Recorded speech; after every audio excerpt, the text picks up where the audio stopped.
Welcome students. In today's session, I want to start with the second chapter, which is basis and dimension.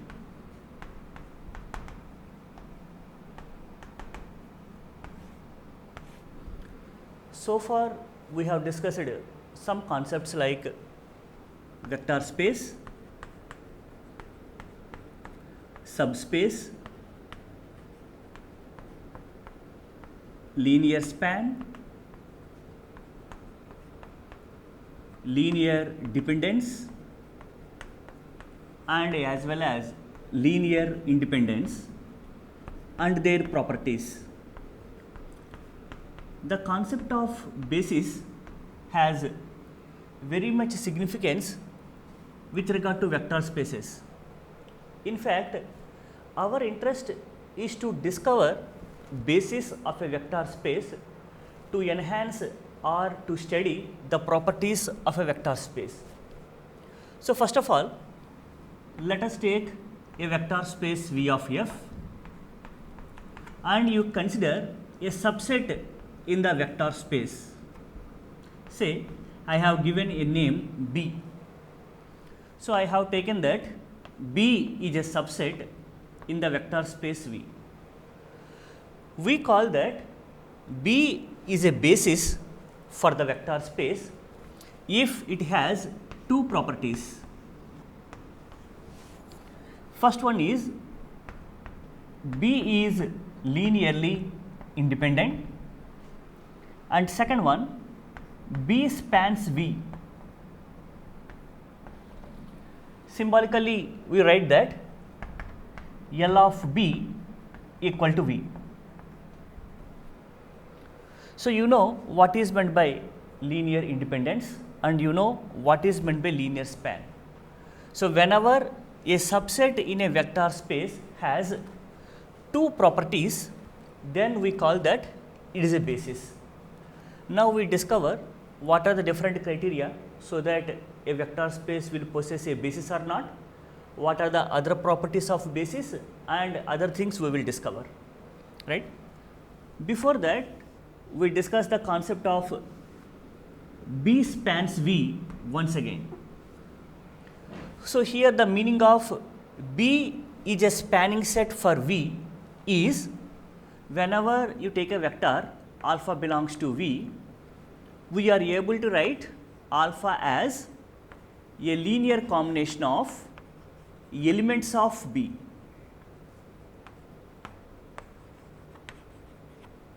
So this is most important. Every vector in the vector space can be written as a linear combination of the elements of the vector set B you have taken, right? So if you write or if you think about geometrically its significance, let us consider the vector space R cube of R, which is nothing but our three-dimensional space. You can take x-axis, you can take y-axis and z-axis, and this is origin. Now the question is, what is the basis for this vector space? Do bases exist or not? So for this very simple one is, you consider the set 1 0 0 0 1 0 0 0 1, which is nothing but the unit vectors on x-axis, y-axis and z-axis. So this is 1 0 0, this is 0 1 0 and this is 0 0 1. If you consider this set as B, then it will become a basis for the vector space R cube of R, because it will satisfy the two properties. One, it is linearly independent. Two, it spans R cube of R. Now we verify the two conditions will hold on B or not. So first of all, let us consider the determinant. So you take 1 0 0, 0 1 0 and 0 0 1. If we evaluate the determinant, its value is nothing but 1. So it is a non-zero value. Hence, as per previous discussion, the first condition is satisfied. It is linearly independent. Coming to spanning, now you take any three-dimensional vector. Say I have taken the vector 3 minus 4, 5. This is any vector in R cube of R. Now I must be able to write 3 minus 4, 5 as a linear combination of this set. Am I able to write? It's very simple. You can write 3 minus 4, 5 as 3 into 100 plus minus 4 into 010 plus 5 into 001. Now you can observe that if you simplify this expression, you will get obviously 3 minus 4, 5. Now observe the meaning of spanning. What is meant by spanning? Whenever you take a vector in the vector space, it must be represented as a linear combination of elements of B. So 3 minus 4, 5 is a vector in R cube of R, and I have written 3 minus 4, 5 as the linear combination of the vectors 100, 010 and 001. Hence we say that it acts as a basis for R cube of R. Please understand, not only one vector 3 minus 4, 5 in R cube of R, you can take any vector in the entire space. So you can take any vector in the entire space that you should be able to write as a linear combination of these three vectors. So in fact, a basis of this form, if you observe especially, it is containing the combination of ones and zeros. No other number is there here. This kind of set we call it as the standard basis.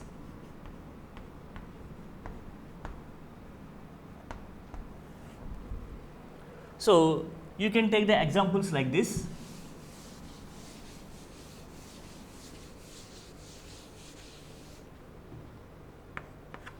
So if you take the two-dimensional space, that is, I am taking R square, you have only x axis and you have only y axis, this is origin. The standard basis for R square is 1001. You can check with the two properties for this one. If you take R cube of R, our solid geometry, the three-dimensional space, for R cube, the standard basis is 100, 010 and 001. If you take the four-dimensional space, then for R power 4, the basis is 1000, 0100, 0010 and 0001. This is the basis. So continuing in this way, you can find the standard basis for R power 5, R power 6, R power 7, etc., etc. In fact, R power n. So for R power n, the standard basis is, again you are writing only combinations of zeros and ones. So R power n means it contains n dimensional, n tuples, n coordinate vectors it will contain. So 1, 0, 0, so on 0. So it contains total n coordinates here. Then you have 0, 1, 0, 0, so on 0. So how I am taking the values? In the first position, I take 1, remaining all are zeros. Then I take 1 in the second position, then remaining all are zeros. So on. If you continue like this, for the last value 0, 0, so on 0, 1 will come here. So we can write them using symbols apart from writing the entire vector. This we call it as E1. E1 stands for first position contains 1, remaining are 0. This we call it as E2. Second position contains 1, remaining all are zeros. Like this we call it as En. So at the nth position, you have 1, remaining all the elements are 0. So this definition is applicable for E1, E2, E3 and so on. So for R square, only E1, E2 are presented. So E1 means 1 comma 0, E2 means 0 comma 1. For R cube, E1, E2, E3 will be there. So E1 means 1 0 0, E2 means 0 1 0, and E3 means 0 0 1. So this is the standard notation. So generally, whenever you take 2 coordinates, 3 coordinates, 4 coordinates, and so on, all these vector spaces will possess a basis which is nothing but the combinations of ones and zeros. This we call it as the standard basis. This we call it as the standard basis. Apart from this, you can find so many subsets in the vector space. They also have the same property like this. Again I repeat, apart from these sets, you can find so many other sets which are also having the same property like this. For example, let me take one more thing.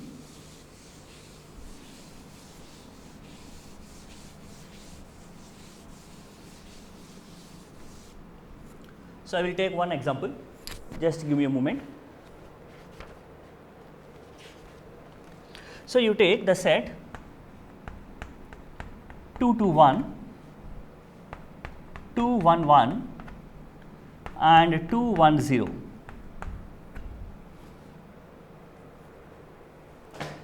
So if you take this set, you can observe that it contains 3 coordinates and you have total 3 vectors in this set.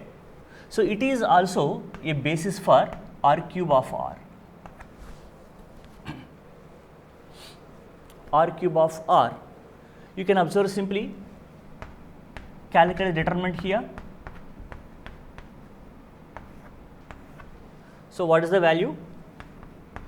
So 2 into, if you consider this is minus 1, minus 2 into closing this row and column, this is minus 2, plus 1 into closing this 2 minus 2, this is 0. So this is minus 2 plus 4, this is equal to 2, hence this is not equal to 0. Therefore, it is a linearly independent set, or you can write the linear combination and you can verify that whether it is linearly independent or not by obtaining that all the scalars are 0 in that linear combination. Second, we have to show whether it spans R cube of R or not. So if you take any vector x, y, z in R cube of R, I must be able to write it as x, y, z is equal to some number a into 2 2 1 plus some number b into 2 1 1 plus some number c into 2 1 0. So this is true for every vector x, y, z taken in R cube of R. So you must be able to find a specific expression for the scalars a, b, c such that whenever a 3D point or a 3D vector is given to you, then immediately you can say that these are the values of a, b, c. Hence, every 3D vector can be written as a linear combination of these vectors. Hence, spanning condition will be fulfilled by the set I have taken. This is my consideration. So now the question is how to find an expression for the scalars a, b, c. So if you simplify here, you have x, y, z equal to adding all the first values 2a plus 2b plus 2c. Adding all the second values, you have 2a plus b plus c, and adding all the third values, you have a plus b. Now you equate the corresponding things here. From the first one, 2a plus 2b plus 2c is equal to x. From second one, 2a plus b plus c is equal to y, and from third one, a plus b is equal to z. Now, if you solve the equations here, you will get the values of a, b, c in terms of x, y, z.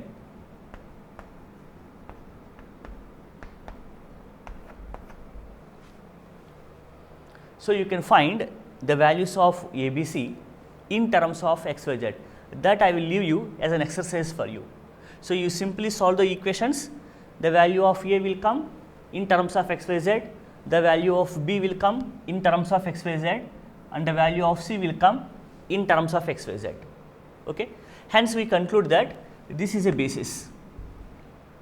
Now, the question is, what is the importance or what is the significance of this basis geometrically?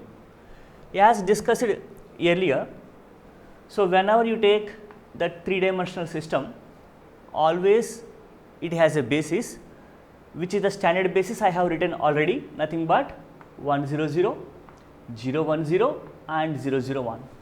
So 1 0 0 is a unit vector on x axis, 0 1 0 is a unit vector on y axis, and 0 0 1 is nothing but a unit vector on z axis. So in fact, we have taken x axis, y axis and z axis as the basis of the vector space. What are the other significance of this? So here we have written the linear combination. What is its meaning? If I take a point, say 3 minus 4 5, then in this linear combination the values are nothing but distances from the axis. So if it are the perpendicular on x axis, on y axis, on z axis, so this value is nothing but 3, this value is minus 4, similarly this value is 5. So because whenever you talk about a point in three-dimensional system, how do we talk? X coordinate is nothing but if you draw a perpendicular line from the point to x axis, you are measuring the gap. What is y coordinate? If you draw a perpendicular line from the point to y axis, you are measuring the distance. So like this, these are nothing but the distances in the linear combination. So similarly, if I specify that there is one more basis for the vector space R cube of R, it means in R cube of R, I got a new basis. Here one coordinate is 2 2 1 vector, here one coordinate is 2 1 1 vector, and here one coordinate is 2 1 0 vector, and origin remains same. So I have taken a new coordinate system. I have taken a new coordinate system by means of a basis. So whenever you consider a standard basis 1 0 0, 0 1 0, 0 0 1, by default it is nothing but x axis, y axis, z axis. Now if you slightly transform these three axes, if you rotate them or if you stretch them or if you mold them, then the position of the axis will get changed, isn't it? At the intermediate level, you have learned about transformation of axis.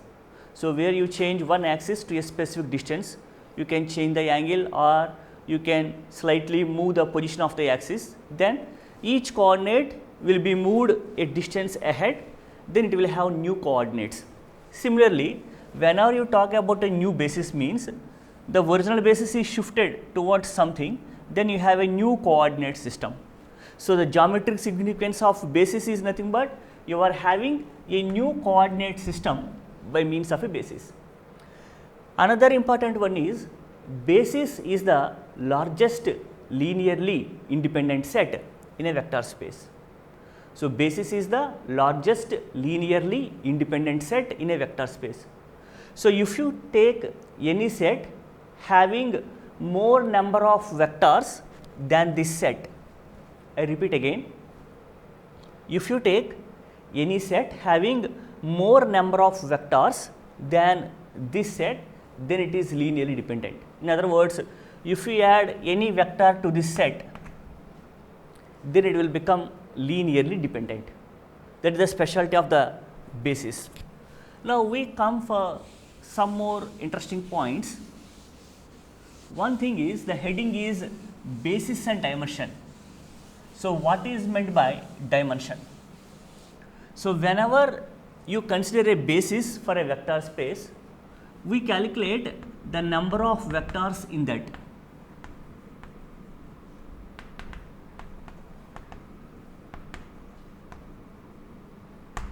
We calculate the number of vectors in that basis. that we call it as dimension.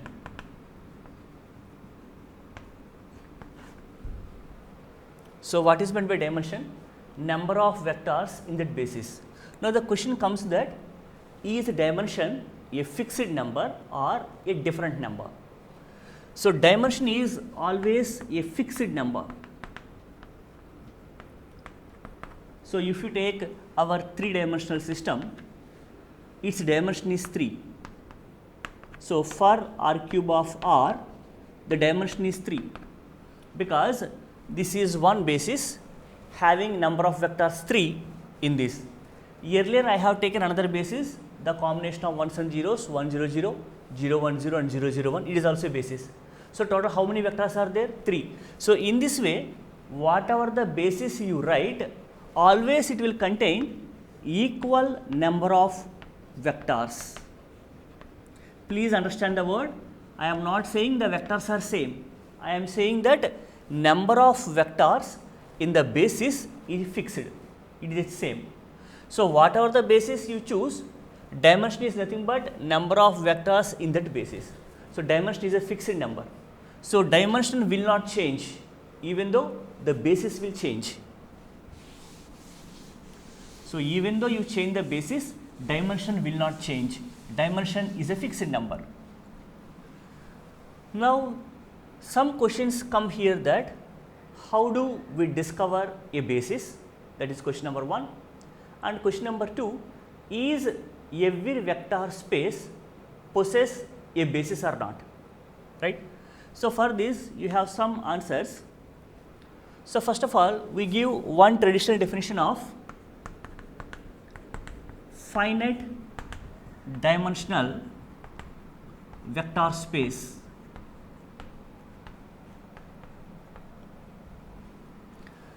The definition for this is given as, whenever you take a vector space V of f, it must possess a finite spanning set.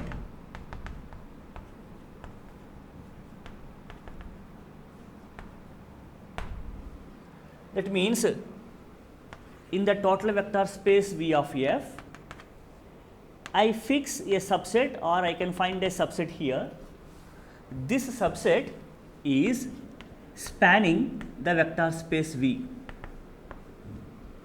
It means every vector in V can be written as a linear combination of elements of this set.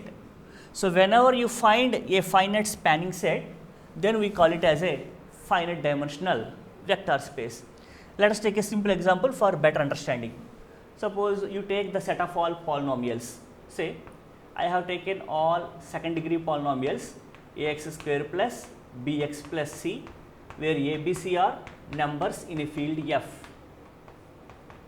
So I have taken all the second degree polynomials in a set and I know that it is a vector space.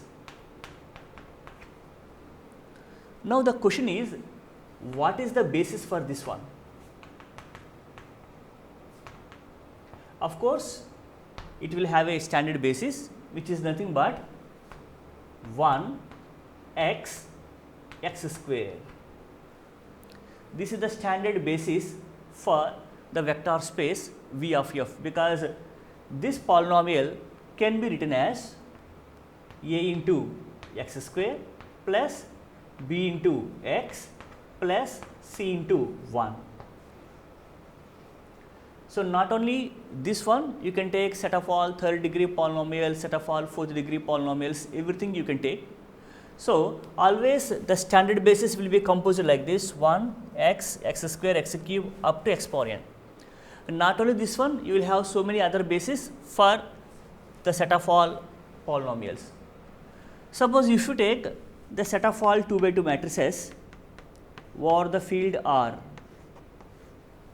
we know that it is a vector space.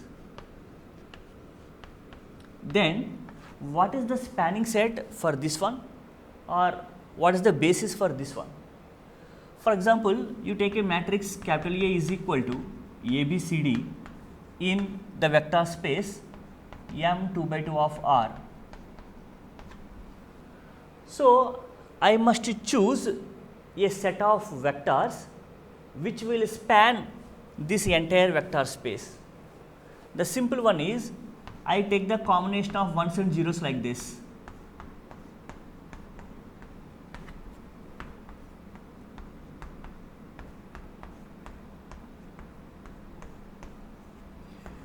If you take this set, then whenever you take a 2 by 2 matrix ABCD, then you are going to write it as A into 1 0 0 0 plus B into 0 1 0 0 plus C into 0 0 1 0 plus D into 0 0 0 1. So, these 4 2 by 2 matrices will span the entire 2 by 2 vector space. Not only this, you can define for 3 by 3, 4 by 4, 5 by 5 and so on with the combinations of ones and zeros under the square matrices. So, this is one example, right. So, let us stop here, then we will discuss with some of the theorems later. Thank you. Welcome to the current session, students. So, in the previous session, we discussed about finite dimensional vector space.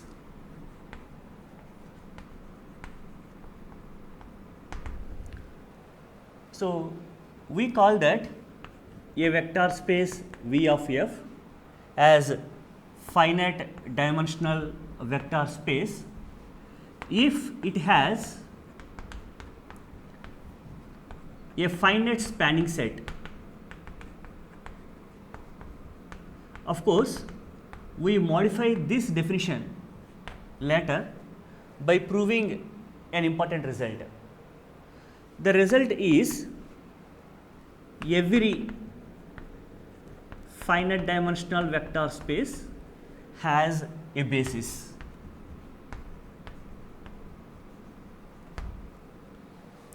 Every finite dimensional vector space has a basis, right. Let us prove this one. So, you consider V of f as a finite dimensional vector space. So, as per the definition, we can find a finite spanning set for V of f. Let us take it as capital S is equal to alpha 1, alpha 2, so on alpha n is the finite spanning set for this one.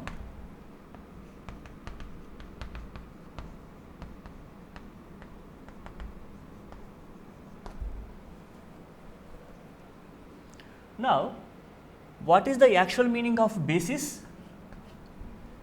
In a vector space, you should have a subset which is having two properties. One, it must be linearly independent, and second, it must be a spanning set. As per the definition of, I have a spanning set in my hand, but I do not know whether it is linearly independent or not.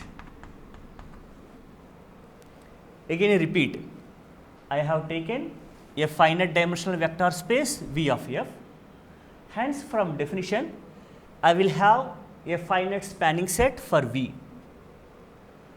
My interest is to calculate or to find a basis for V of f. I want to know whether V of f will possess a basis or not. Basis means two properties, spanning and linear independence.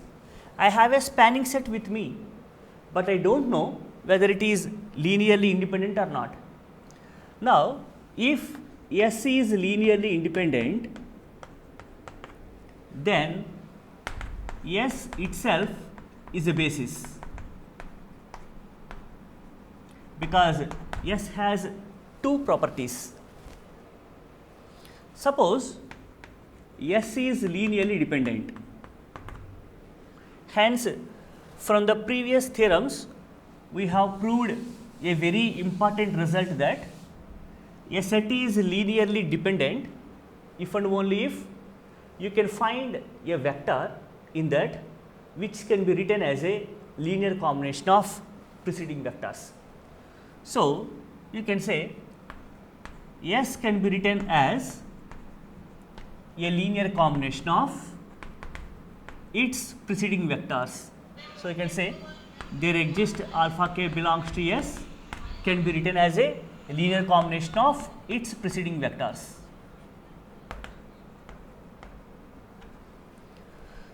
So again go back to the first condition. As we have taken a finite spanning set, let us assume that this spanning set has no zero vector. We have taken all non-zero vectors as a spanning set here. Okay. So if you take that S is linearly independent, then S itself is a basis. If S is not linearly independent, then S becomes linearly dependent. So what happens? You can find a vector in S which can be written as a linear combination of its preceding vectors from the previous theorem. Now you remove that vector from S. So you will have a new set S dash which is equal to alpha 1, alpha 2, so on, alpha k minus 1, alpha k plus 1 and so on alpha n. Because I can write alpha k as a linear combination of preceding vectors, then I can remove this from here. Therefore, what happens? The linear span of the new set is equal to linear span of S, which is nothing but V. In other words, even though if you remove one vector which is the dependent vector from the spanning set, spanning will not affect. Now the question is how it happens. Let us take a small example. Say S is equal to alpha, beta, gamma is a spanning set.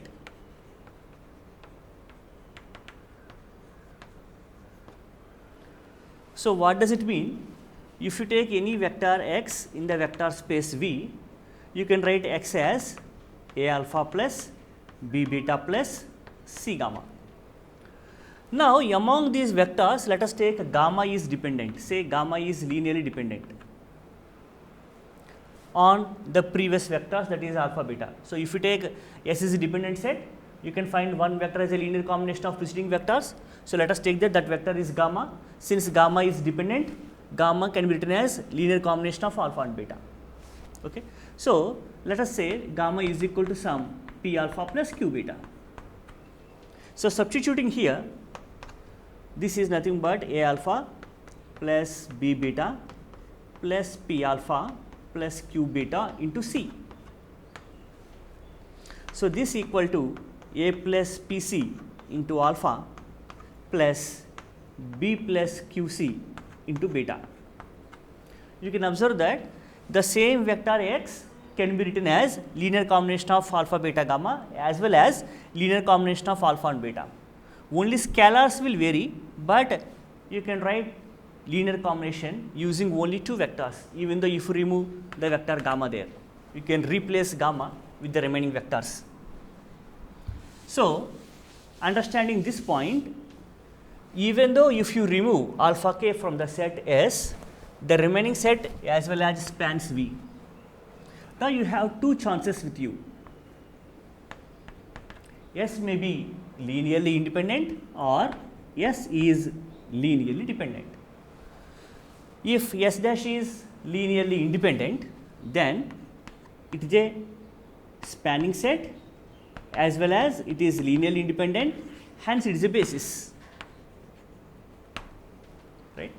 If S dash is linearly dependent, then again using the previous theorem, you can find a vector which can be written as a linear combination of its preceding vectors. Let us take one more vector, say alpha I. So you can remove alpha I from S dash.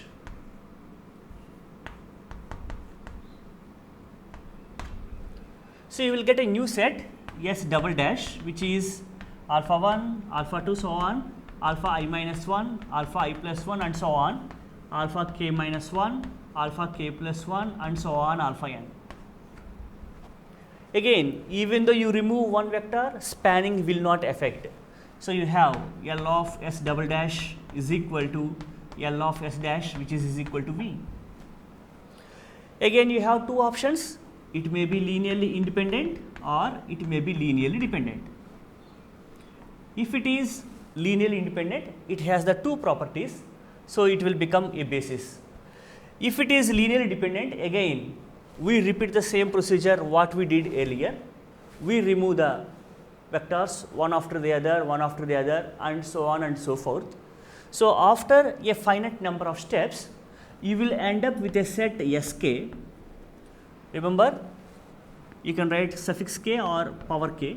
So, here S dash means I have removed one vector, S double dash means I have removed two vectors.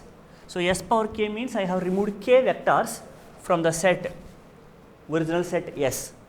So, this set is a spanning set as well as linearly independent, hence it is a basis. Hence, we conclude that every finite dimensional vector space has a basis. So, again let us check out for the approach what we did so far for this. In fact, this theorem gives an idea how to discover a basis from a spanning set. This theorem gives the idea how to discover a basis from a spanning set. So, initially what you have taken? You have started with a spanning set.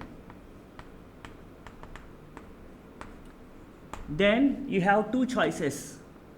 It may be linearly independent or it may be linear dependent. So, what is the name of the spanning set you have taken? You have taken S.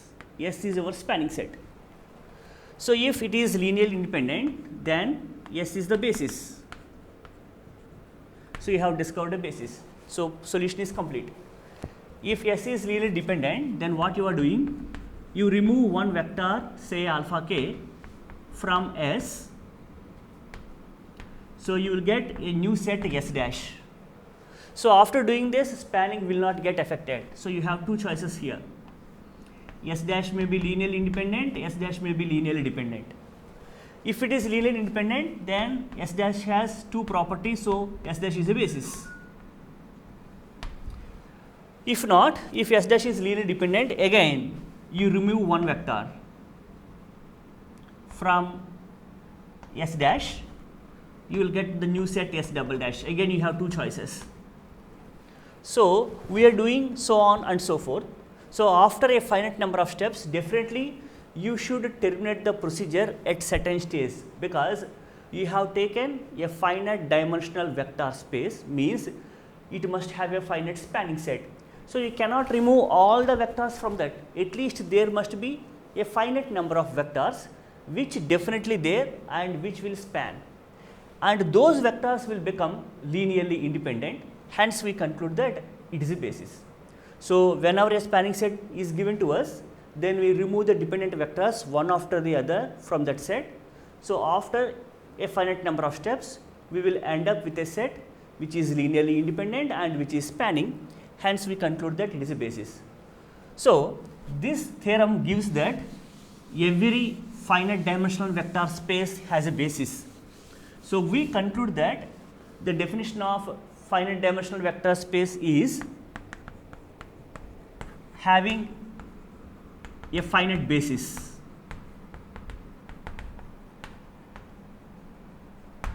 So, the definition of finite dimensional vector space is changed as a vector space which is having a finite basis, that we call it as the finite dimensional vector space. Okay?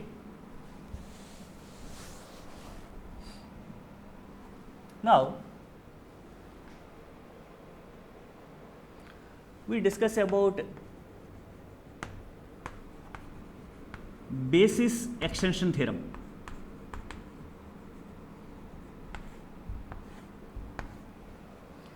The statement is given by, let V of f is a finite dimensional vector space and S is equal to alpha 1, alpha 2, so on alpha n is a linearly independent subset of V, then either S is a basis or S can be extended to form a basis.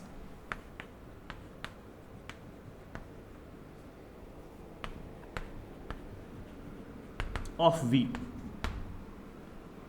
So, this we call it as the basis extension theorem. Most important one, we prove or we consider this statement while proving the other results. Let us look about the idea of the theorem. So, I have taken a vector space V of F. In this, I consider a subset. Say S is my subset and it is a linearly independent subset. So, basis extension theorem says that whenever you choose a linearly independent subset in the vector space, then it may be a basis. If it is not a basis, then you can add some more vectors to this set, then the new set will become a basis for V. Again I repeat, whenever you take a linearly independent subset in V, then it will become a basis. If not, by adding some more vectors to this set, you can find a basis for V. Okay? Right. Now let us prove this one. So, as it is given, V of F is a finite dimensional vector space. From the definition, you can have a finite spanning set for V. Let capital B is equal to set of beta 1, beta 2, so on beta m is a finite spanning set.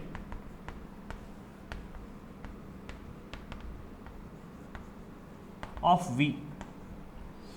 So, you have given the set S is equal to alpha 1, alpha 2, so on alpha n, which is linearly independent in V.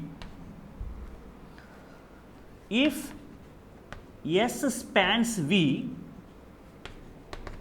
then S is a basis, because S has two properties. S is linearly independent and S is a spanning set, right? If not, as per the theorem statement, we need to add some more vectors to S to obtain a basis. Then how to add the vectors? If you want to find a basis, the new set must have two properties. One, linearly independent. Two, it must be a spanning set. So, for this, I consider the two sets and I combine them. So, what is my new set? I will take capital A is equal to all the vectors of S I will write, that is alpha 1, alpha 2, so on alpha n, and I will write all the vectors of B, that is beta 1, beta 2, so on beta m. So, this is having total n plus m vectors. Now, I claim that using this A, I can find a basis. Okay? Right.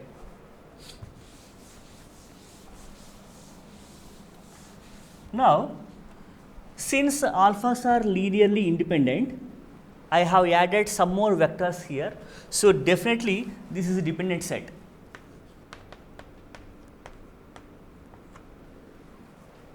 Okay. Again, observe the thing. If A is linearly independent, since A is a spanning set, because spanning vectors are there in A is a basis. So, if not, if A is linearly dependent, then by previous theorem, there is a vector in the entire set A that can be written as a linear combination of preceding vectors. Now, the question comes that vector lies on which part? In the alphas part or in the betas part? Since alphas are independent, that new vector cannot be in alphas, it must be in betas. Therefore, there exists some vector beta k belongs to A such that beta k is a linear combination of preceding vectors. Now, you remove that beta k from this set, so you have a new set A dash, which is equal to alphas will remain as it is, then you have beta 1, beta 2, so on, beta k minus 1, beta k plus 1 and so on beta m. Again, A dash is a spanning set, no doubt at all, because the spanning vectors are there, because betas are the spanning set for the vector space V. Now, we do not know whether A dash is linearly independent or not. So if A dash is linearly independent, then it is a basis. If A dash is linearly dependent, then definitely you can find one more vector in betas which can be written as a linear combination of preceding vectors. Again, you remove that vector. So you will get a new set A double dash. Now we keep on doing like this. So after a finite number of steps, you will end up with a set A power k such that which is having all the alphas and some betas will be there, because betas are spanning set. So you cannot remove all the spanning set vectors, because if you remove all betas, there won't be any spanning set at all. So you have some betas here and alphas also presented here. This is a linearly independent set. So what happens for the linearly independent vectors alpha, I have added some more vectors and that new set has become a basis for the vector space V.